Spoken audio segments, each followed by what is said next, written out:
Hola, buen día para todos. Comenzamos con la primera clase de Historia 2. ¿Sí?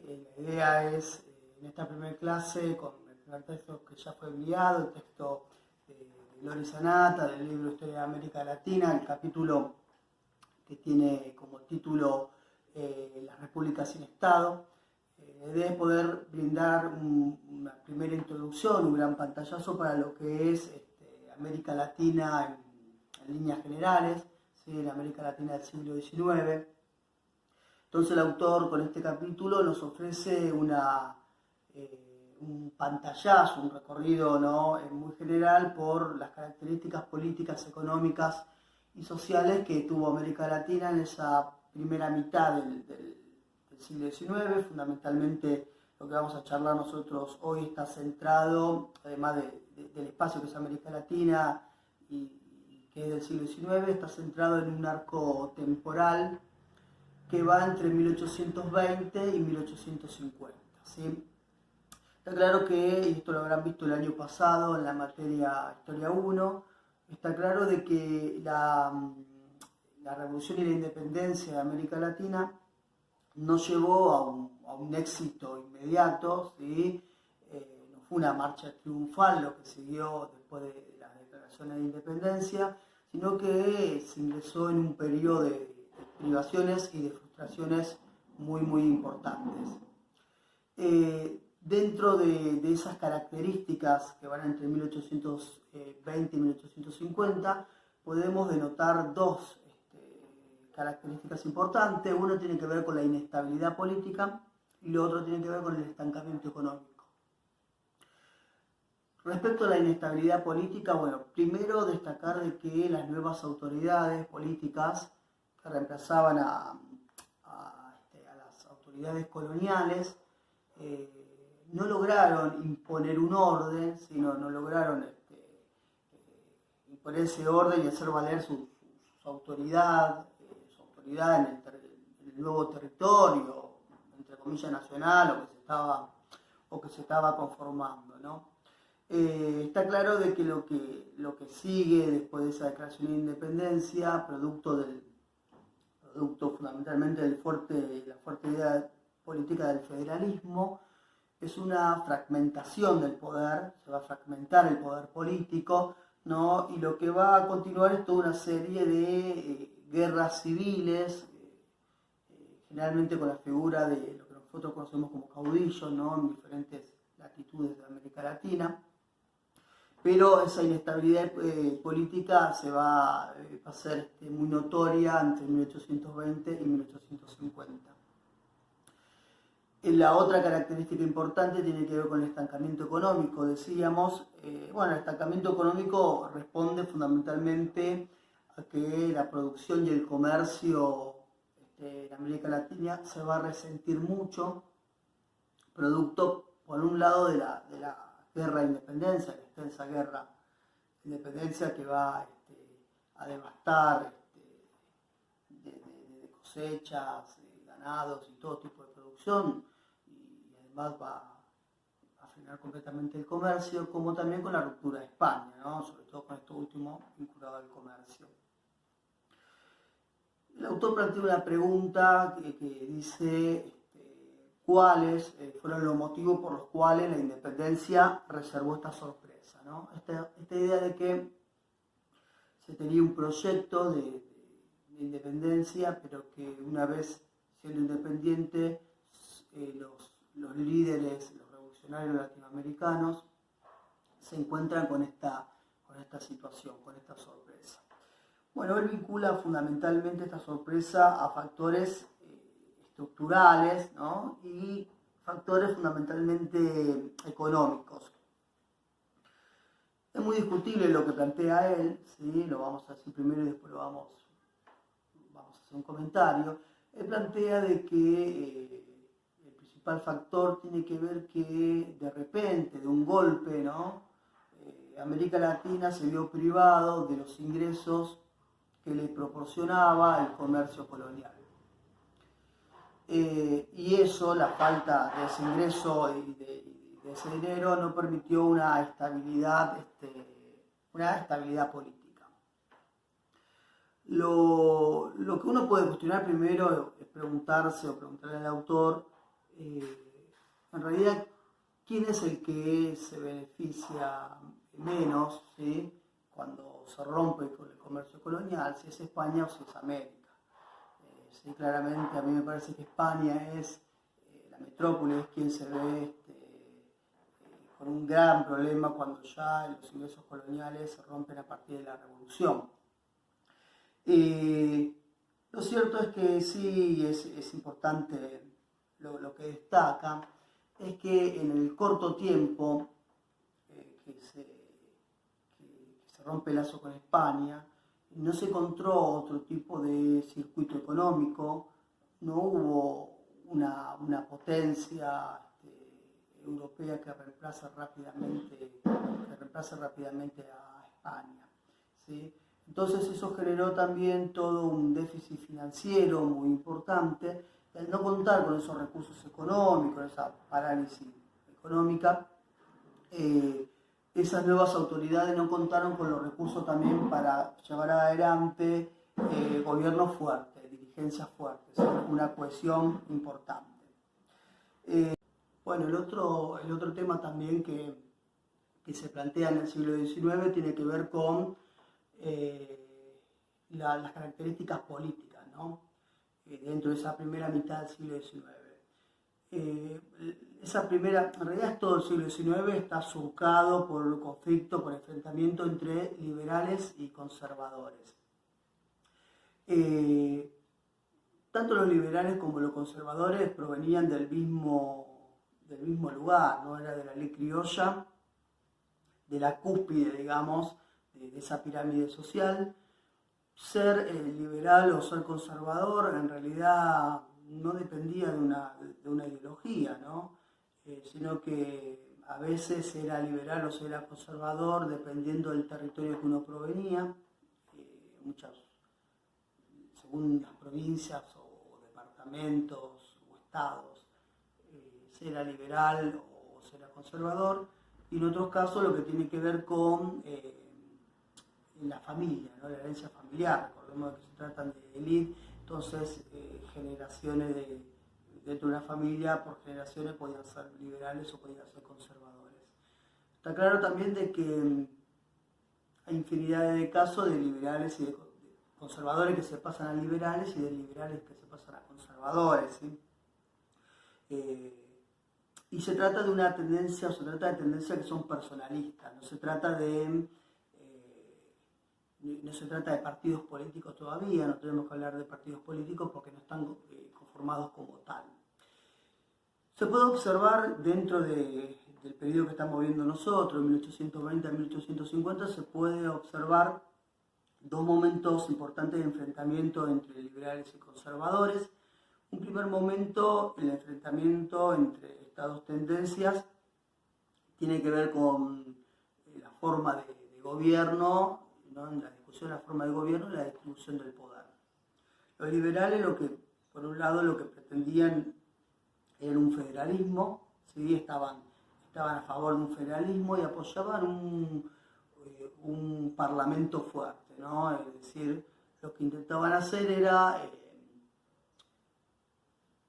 que dentro de esta nueva realidad política no se vuelva a ese absolutismo, ¿no? Hay cierto temor a que se instale un poder ejecutivo, una figura muy fuerte, y lo que se busca justamente es que a partir de un poder legislativo del Parlamento se pueda gobernar, ¿no? Recordemos que el Parlamento o el Congreso o el poder legislativo lo que representan es justamente a la totalidad de un territorio nacional.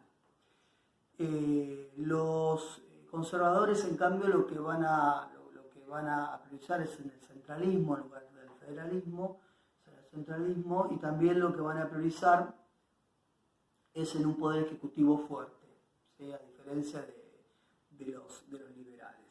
Un segundo momento del enfrentamiento entre liberales y conservadores se aprecia en torno a la Iglesia Católica.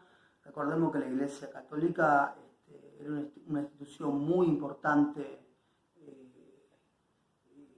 social y políticamente hablando, todavía a mediados del siglo XIX en América Latina.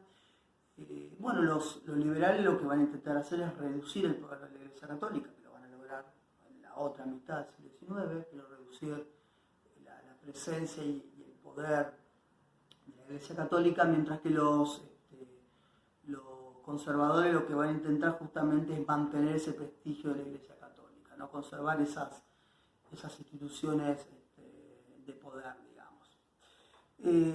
Con respecto a lo político también uno puede destacar el tema de las constituciones, ¿no? Comienza, como la gran mayoría en América Latina independiente se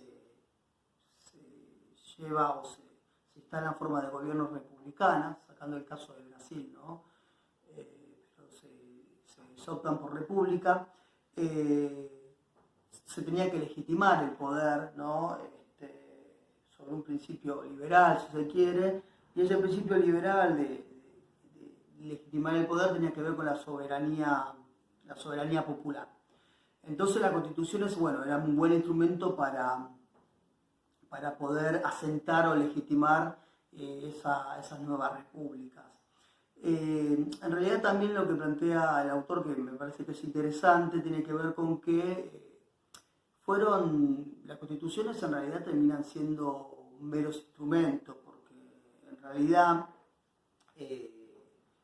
esos poderes ya se habían conquistado por la fuerza, ¿no? Lo que puedo observar justamente en los diferentes casos de América Latina es una lucha de poder entre liberales y conservadores a partir de esas constituciones, ¿no? Que se van modificando rápidamente o que una suplanta a la otra. Acá también se pueden ver dos oleadas, si se quiere, de constituciones que se van imponiendo en América Latina en las diferentes regiones, en los diferentes nuevos países, podríamos decir, entre comillas, ¿no? Una primera oleada lo que intenta hacer ante el temor de que se imponga una nueva tiranía, ¿no? Ante el temor de que nuevamente haya gobiernos con poder ejecutivo muy fuerte o inclusive un retorno o algo parecido al absolutismo español. Lo que se trata de garantizar es reemplazar o delimitar ese tipo de poder. Entonces, esas primeras constituciones, por un lado, van a enfocarse a las libertades civiles, a la abolición de la esclavitud, ¿sí? Muchos van a plantear la abolición de la esclavitud, también a abolir o sacar lo que son los tributos de las comunidades nativas, de las comunidades indígenas. También van a propiciar un poder ejecutivo débil, ¿sí?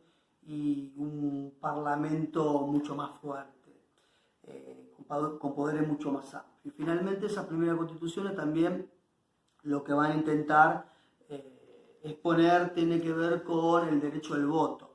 ¿Sí? Comienza esta idea de extender el derecho al voto como instancia que legitima a ciertos poderes, sobre todo dentro de ciertas políticas, sobre todo dentro de una república.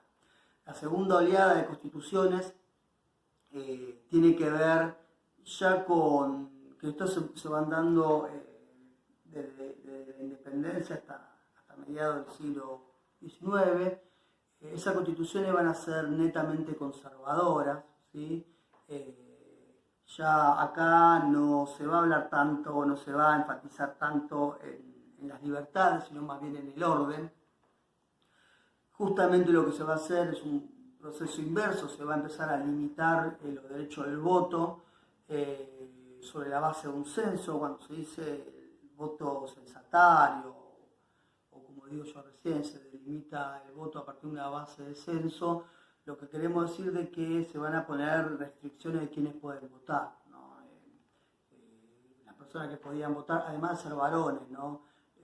Cumplir con cierta edad y nacionalidad y demás. Además de eso, había otro requisito que en algunos casos tenía que ver con ingresos económicos anuales.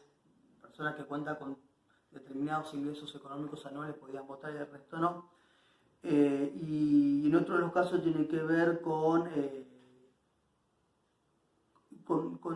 si las personas sabían leer y escribir, por ejemplo, no eran censos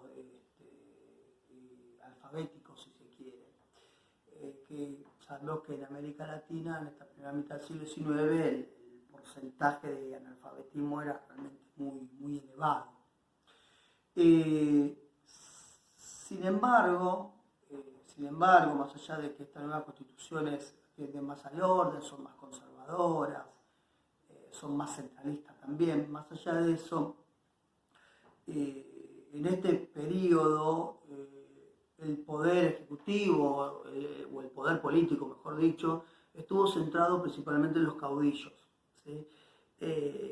Los caudillos que son figuras, son quizás las figuras políticas más destacables de esta primera mitad del siglo XIX, que son figuras políticas, pero son figuras también militares muy fuertes, que tienen una mezcla entre los caudillos, ¿no? Una mezcla entre carisma, pero también violencia, ¿no? Que se acercaban a las masas y demás. Tenemos que el autor plantea, Loris Sanata plantea que esos caudillos transitoriamente van a ocupar el lugar que ocupaba el rey. No creo que sea tan así, no creo que llegue a ocupar el lugar que ocupa el rey, los caudillos, ¿no? Pero bueno, dentro de los casos más importantes en América Latina, de esos caudillos, tenemos, bueno, la figura en México de Antonio López de Santa Anna, que fue gobernador, fue presidente en México 11 veces, ¿no? Que a veces lo hizo como liberal y a veces como conservador, pero que fue un caudillo muy importante para esta primera mitad del siglo XIX. Tenemos claramente el caso de nuestro país, ¿no? Con la figura de Juan Manuel de Rosas, que si bien él fue gobernador de Buenos Aires, digamos, controló el panorama político de Argentina en el siglo XIX, ¿no? Por lo menos entre 1829 y 1852, con el título de restaurador de las leyes y demás. Y también tenemos como figura caudilla muy importante en Paraguay, José Gaspar Rodríguez de Francia, que sin ninguna duda sus decisiones llevaron al destino de Paraguay a un aislamiento político y geográfico muy importante hasta 1840, ¿no? Se trata de tres figuras muy importantes, caudillos, ¿no? Que no son los únicos, pero que son para destacar dentro de este marco. Bien, por otro lado también lo que plantea el texto tiene que ver con los cambios que van a aparecer, cambios que son quizás no muy notorios en algunos sentidos y otros cambios mucho más notorios en otros, que tienen que ver con lo social y con lo económico, ¿no? Con respecto a la estructura social y las relaciones económicas sería esto. Con respecto a la estructura social, por un lado lo que tenemos en esta primera mitad del siglo XIX es la lenta desaparición de la esclavitud, ¿no? Como decíamos, se comienzan a establecer por constitución una serie de derechos que hacen a la abolición de la esclavitud.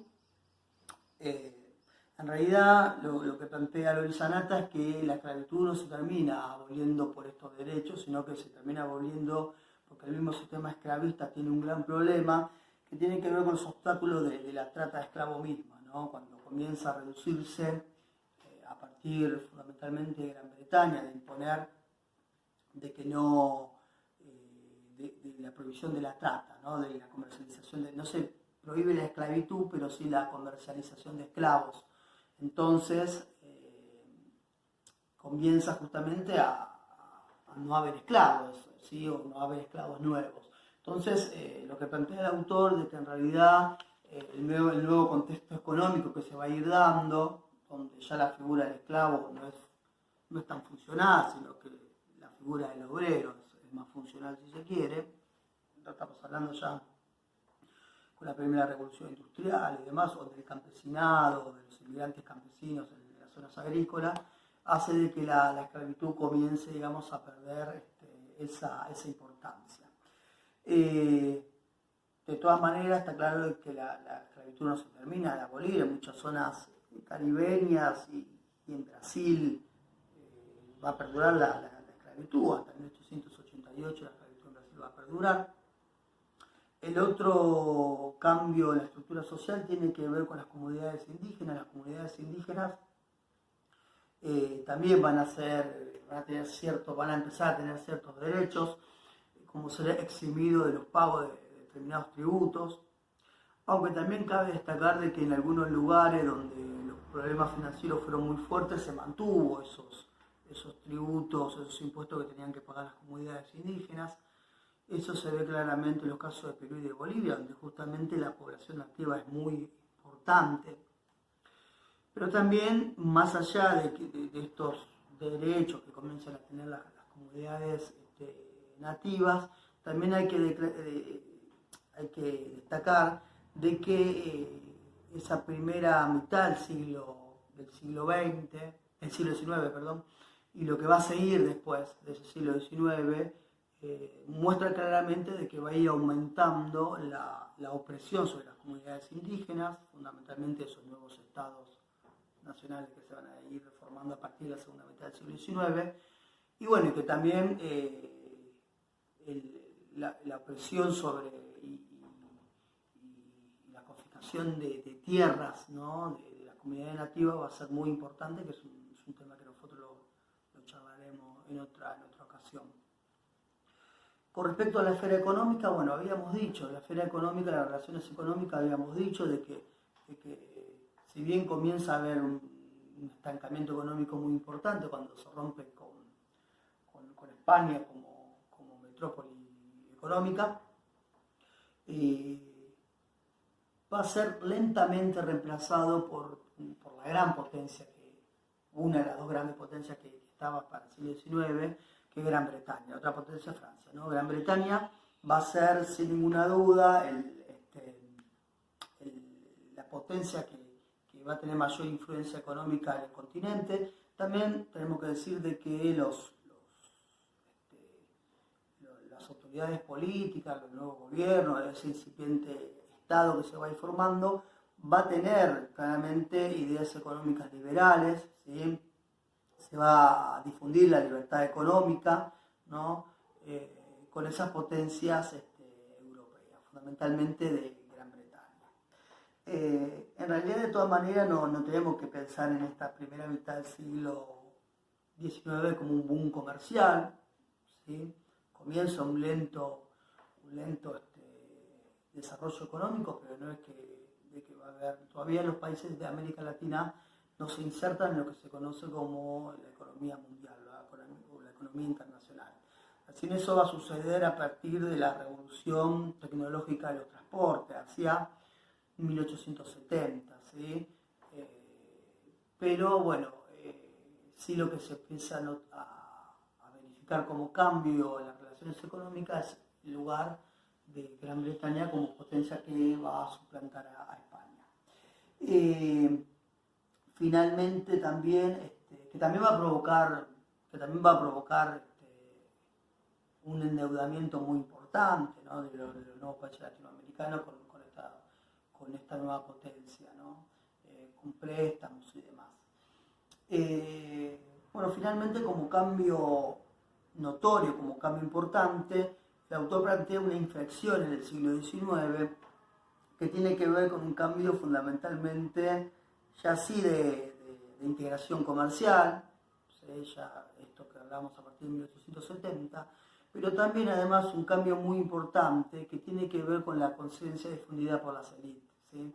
Al tener ahora este sustento económico por parte de estos ingresos económicos, la reactivación del comercio, al tener esos tipos de recursos por parte de las potencias, esas élites se van a hacer netamente liberales, van a considerar de que el proceso de independencia ha quedado a medio camino, ha quedado inconcluso, y se va a instalar y llevar adelante esta idea del progreso, ¿sí? Entonces, esta idea de orden y progreso, claramente, que son, ¿no?, las ideas del positivismo del siglo XIX.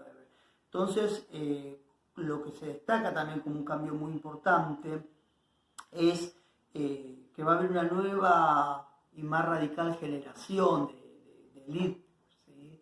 De élite criolla, de élite política ya, que lo que va a hacer es llevar adelante o empujar estas políticas liberales de inserción en la economía internacional, de, por ejemplo, un papel del Estado fuerte, la conformación del Estado nacional, un papel del Estado fuerte, de modificar el papel de la Iglesia, por ejemplo. Claramente se va a ver cómo la Iglesia Católica va a empezar a ser desplazada de varias de las funciones que cumplía antes, ¿no?